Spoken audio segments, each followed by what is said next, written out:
आगे बढ़ेंगे और खबर शामिल करेंगे सियालकोट से। उमैर भट्ट की रिपोर्ट के मुताबिक जहां पर चौधरी अरशद बिला मुकाबला मुंतखब हो गए हैं, सियालकोट में चौधरी अरशद जावेद मलही बिला मुकाबला चेयरमैन मुंतखब हो गए हैं। इमरान जमील भट्ट, ख्वाजा सईद अहमद भट्ट और गेपको अफसरान की चौधरी अरशद जावेद मलही को मुबारकबाद। ऑल पाकिस्तान वापटा hydro electric labour union Nekapura Sialkot sub division के सालाना इंतखाबात 2024-25। Chaudhry Arshad Javed Malhi chairman, Mohammad Shafiq Mughal general secretary, Mohammad Bilal vice chairman, Mohammad Tayyab Raza बिला मुकाबला जॉइंट सेक्रेटरी मुंतखब हो गए हैं। वर्कर्स की जानिब से जीत की खुशी में नेकापुरा सब डिवीजन में ढोल की थाप पर भंगड़े डाले गए और 9 मुंतखब ओहदेदारान को फूलों के हार पहनाए गए। तमाम सीनियर और जूनियर अफसरान और मुलाजमीन में मिठाइयाँ तकसीम की गईं। कारकुनान की जानिब से फूलों की पत्तियाँ भी निछावर की गईं और 9 मुंतखब चेयरमैन चौधरी अरशद जावेद मलही ने अपने ख्यालात का इजहार करते हुए अपने तमाम साथियों का शुक्रिया अदा किया।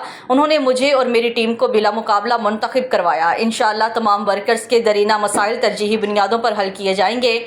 9 मुंतखब चेयरमैन चौधरी अरशद जावेद मलही ने मज़ीद कहा है कि तमाम दोस्तों की लाजवाल मोहब्बतों का बेहद मशकूर रहूँगा और सबकी उम्मीदों पर पूरा उतरूँगा। आपके एतमाद को कभी ठेस नहीं पहुँचाऊँगा और सब वर्कर्स के लिए ही ये मेरा मोहब्बत और प्यार भरा पैगाम है।